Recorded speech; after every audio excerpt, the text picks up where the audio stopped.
Seriously விஷால்லாம் இவ்வளோ தைரியமான ஆள்னு சத்தியமாக நான் நினச்சி கூட பார்க்கலங்க. ஏன்னா ஒரு கவர்மெண்ட்டுக்கு அகேன்ஸ்டாக பேசிட்டு இருக்காரு, ஒரு பர்டிகுலர் பெரிய கம்பெனிக்கு அகேன்ஸ்டாக பேசிட்டு இருக்காரு, அந்த மினிஸ்டருக்கு அகேன்ஸ்டாக பேசிட்டு இருக்காரு. ஸோ அவர் பேசுகிற விஷயம் கரெக்டாக தப்பா அப்படின்னு பார்த்தீங்கன்னா, அவருக்கு வந்து நடக்கிறது ஒரு பெரிய அநியாயம் அப்படின்னு நான் சொல்லலைங்க, அவரே சொல்கிறாரு. ஸோ அவர் ஒரு ஆடியோ வந்து ரிலீஸ் பண்ணியிருக்காரு. அந்த ஆடியோ ஒரு சின்ன கிளிப்பை மட்டும் கேளுங்க, அதுக்கப்புறம் நான் சொல்கிறது புரியும். சிஎம்முக்கும் சரி, கலெக்டருக்கும் சரி, திருச்சி எஸ்பிக்கும் சரி, எல்லாருக்கும் நான் வந்து சொல்ல விருப்பப்படுறது, இதுக்கு பேர் கட்ட பஞ்சாயத்து.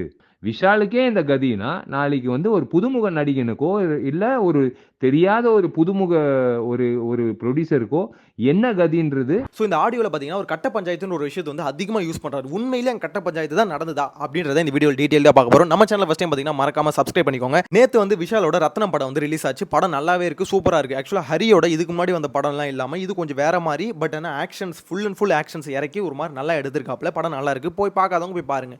ஓகே, இப்போ அந்த படம் வந்து ரிலீஸ் ஆயிடுச்சு. பட் ரிலீஸ் ஆகிறதுக்கு முன்னாடி ஒரு பிரச்சனை ஒன்று வந்தது. என்னன்னா இந்த படத்தை திருச்சி தஞ்சாவூர் இந்த சைடில் ரிலீஸ் பண்ணக்கூடாது அப்படின்ற மாதிரி ஒரு லெட்டர் வந்து பார்த்தீங்கன்னா விஷால் வீட்டுக்கு ரிசீவ் ஆச்சு. என்னன்னா ஒரு சில பேருக்கு வந்து இந்த மாதிரி வந்து நீங்கள் பேமெண்ட் பெண்டிங் வச்சிருக்கேன் ப்ரொடியூசர் சைடில், ஸோ அதனால் இந்த படத்தை ரிலீஸ் பண்ணக்கூடாது அப்படின்ற மாதிரி ப்ரொடியூசர் கவுன்சிலில் இருந்து பார்த்தீங்கன்னா இந்த மாதிரி லெட்டர் அனுப்பியிருக்காங்க. ஸோ விஷாலுக்கு வந்து ஒரு டவுட், என்னடா இது ப்ரொடியூசர் இந்த மாதிரிலாம் எதுவும் பெண்டிங் வைக்கலையே அப்படின்ற மாதிரி உடனே அந்த கவுன்சிலில் இருக்க ஆஃபீஸர்ஸில் இருக்காங்களா பார்த்தீங்களா, அவங்களுக்கு வந்து ஃபோன் பண்ணி பேசியிருக்காரு, ட்ரை பண்ணுறாரு. பட் ஆனால் அந்த ஃபோனை வந்து எவனுமே எடுக்கல. ஸோ இவர் வந்து சமகாண்டாயிட்டு இருக்காரு, தெரிஞ்சு போச்சு வேணும்னே இவங்க வந்து வேலையை பார்க்குறாங்க அப்படின்ற மாதிரி.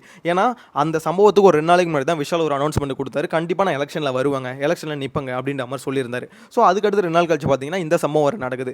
எதனால அவர் எலெக்ஷனில் வரப்போறேன்னு சொன்னாரோ அதே மாதிரியே பார்த்தீங்கன்னா இந்த சம்பவம் நடக்கிறது. ரெண்டுத்துக்கும் ஒரே காரணம் தான், ஒரு பர்டிகுலர் கம்பெனி. அந்த பர்டிகுலர் கம்பெனி என்னன்னு பார்த்தீங்கன்னா, என்னை பொறுத்த வரைக்கும் எனக்கு தெரிஞ்ச நாலேஜ் வச்சு நான் சொல்கிறேன், கண்டிப்பாக அது ரெட் ஜெயிண்ட் தான். ஏன்னா ஒரு பெரிய கம்பெனி, ஒரு பொலிட்டிக்கல் சப்போர்ட் இருக்குது அப்படின்னா ஒரே கம்பெனி ரெட் ஜெயிண்ட் மட்டும்தான். ஸோ அந்த ரெட் ஜெயிண்ட்ன்ற ஒரு கம்பெனி உதயநிதி ஸ்டாலின் வந்து பார்த்தீங்கன்னா விஷாலுக்கு அகேன்ஸ்டாக செயல்பட ஆரம்பிக்கிறாரு. ஏன்னா விஷாலுக்கும் உதயநிதிக்கும் பார்த்தீங்கன்னா பயங்கரமாக ஃபைட் வந்து போயிட்டு இருக்கு. 2 பேருக்கும் இருக்க அந்த பெரிய ஃபைட் என்னன்னு பார்த்தீங்கன்னா, விஷால் வந்து இந்த மாதிரி ஒரு பர்டிகுலர் கம்பெனி தமிழ் சினிமா இண்டஸ்ட்ரியை வந்து கண்ட்ரோல் பண்ணுறது அவருக்கு சுத்தமாக பிடிக்கல. எப்படி இது மாதிரி நடக்கலாம், ஒரு கம்பெனி நினச்சா இந்த படம் தான் ரிலீஸ் பண்ணணும், இந்த படம் ரிலீஸ் பண்ணக்கூடாது அப்படின்ற மாதிரி டிசைட் பண்ணுற ஒரு இடத்துல வந்து ஒரு பர்டிகுலர் கம்பெனி தமிழ் சினிமாவே கண்ட்ரோல் பண்ணிட்டு இருக்கு, இது யாராவது வந்து வாய் தொடர்ந்து பேசி தான் ஆகணும் அப்படின்ற மாதிரி விஷால் முடிவு பண்ணியிருக்காரு. ஸோ இதை வந்து சைலண்டாக பேசுகிற ஒரு ஆள் யாருன்னா விஜய். ஸோ அதனால தான் பார்த்தீங்கன்னா விஜய்க்கும் ரெட் ஜெயிண்ட்டுக்கும் இதுக்கெல்லாம் பார்த்தீங்கன்னா பெருசாக ஒத்து போகிறதில்ல.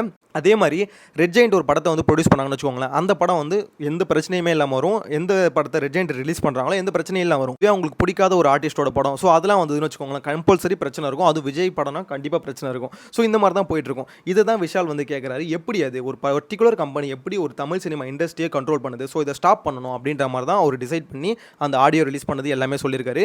விஷால் அதாவது இவ்வளோ பெரிய ஆக்டராக நான் வளர்ந்துட்டேன், ஸோ எனக்கே பார்த்தீங்கன்னா இவ்வளோ பிரச்சனை வருது அப்படின்னா, ஒரு புதுமுக நடிகர் இப்போ தான் ஃப்ரெஷ்ஷாக வரான் அப்படின்னா அவனுக்கு நீங்கள் எவ்வளோ டார்ச்சர் கொடுப்பீங்க அப்படின்ற மாதிரி தான் அவர் கேட்குற கரெக்டான கேள்வி தான். ஓப்பனாக சொல்லணும்னு வச்சுக்கோங்களேன், ஒரு கம்பெனி இந்த மாதிரி கண்ட்ரோல் பண்ணிச்சு, மோனோபோலி வேலை பார்த்ததுன்னு வச்சுக்கோங்களேன், எல்லாருக்குமே பிரச்சனை தான். தமிழ் சினிமா இண்டஸ்ட்ரியில் இருக்க எல்லாருக்குமே பிரச்சனை தான். இதை தான் பார்த்தீங்கன்னா விஷால் ஓப்பனாக சொல்கிறாரு. ஸோ இங்கே தான் வந்து விஷாலுக்கும் விஜய்க்கு ஒரு ஒத்துமை வருது. விஷால் வந்து பார்த்தீங்கன்னா சைக்கிள் ஓட்டிட்டு வந்தார் ஓட்டு போகிறதுக்கு. ஸோ அப்பயே என்ன கேட்டாங்கன்னா, என்னப்பா விஜய் மாதிரியே வர நீனு அப்படின்ற மாதிரி கேட்டிருந்தாங்க. ஸோ இங்கே என்ன தோணுதுன்னா, விஷால் எலெக்ஷன் நிற்க போகிறன்னு வர சொல்கிறார், கட்சி ஆரம்பிக்கிறாரு, அதை பற்றிலாம் பேசல, எலெக்ஷனில் நிற்பேன் அப்படின்ற மாதிரி சொல்லியிருக்காரு. அப்படி இருக்கும்போது விஜயும் ஒரு ஒன்றா சேர்ந்து எலெக்ஷன் நிற்கிறதுக்கு வாய்ப்பு இருக்கா அப்படின்றது தெரியலங்க. மேபி பார்த்தீங்கன்னா கண்டிப்பாக எலெக்ஷன் நிற்க போகிறேன் அப்படின்ற மாதிரி விஷால் சொல்லிட்டாரு. ஸோ அப்படி இவங்க 2 பேர் சேர்ந்து நின்னா கண்டிப்பாக விஷாலுக்கு ஜெயிக்கிறதுக்கான வாய்ப்பு அதிகமாகவே இருக்குது.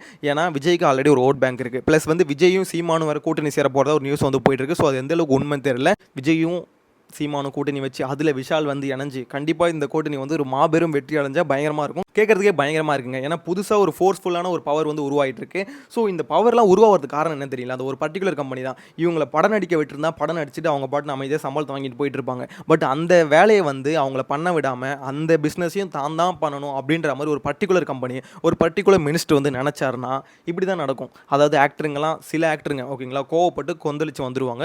நிறைய பேர் வந்து கோவப்படுறதே இல்லை இதில், ஏன்னா அடங்கி போயிடுறாங்க ஒரு பயத்தில் தான். ஸோ அந்த பயம் இல்லாமல் சில பேர் தான் பார்த்தீங்கன்னா விஷால் விஜய் இவங்கள மாதிரி ஆளுங்க தான் பார்த்தீங்கன்னா அகேன்ஸ்டாக பேசுகிறாங்க. நீங்கள் பண்ணுறது தப்புன்னு சொல்கிறதுக்கே பார்த்தீங்கன்னா இங்கே ஒரு தைரியம் தேவைப்படுது. ஏன்னா நிறைய பேர் பார்த்தீங்கன்னா ஒன்று அவங்ககிட்ட இருக்க பணத்துக்காக இருக்கலாம், இல்லை வந்து பவருக்காக இருக்கலாம். மோஸ்ட்லி பார்த்தீங்கன்னா பவருக்காக தான் இருக்கும். ஏன்னா ஆக்டருங்கிட்ட பணம் இருக்குது. ஸோ அந்த பவரை வச்சு தான் பார்த்தீங்கன்னா எல்லாரையும் மிரட்டுறாங்க. ஸோ அந்த பவர் வந்து விஜய்க்கும் விஷாலும் வேணும்னு அவங்க டிசைட் பண்ணிட்டாங்க. ஏன்னா இதுக்கு மேலே வந்து அடங்கி போக முடியாது அப்படின்ற மாதிரி ஒரு டிசிஷன் எடுத்ததுனால தான் இப்போ இந்த சுச்சுவேஷன் வந்து நிற்கிறாங்க. என்னை பொறுத்த வரைக்கும் விஷாலுக்கு நடந்தது ஒரு அநியாயம் தான். அவர் சொன்ன மாதிரி கட்ட பஞ்சாயத்து தான்.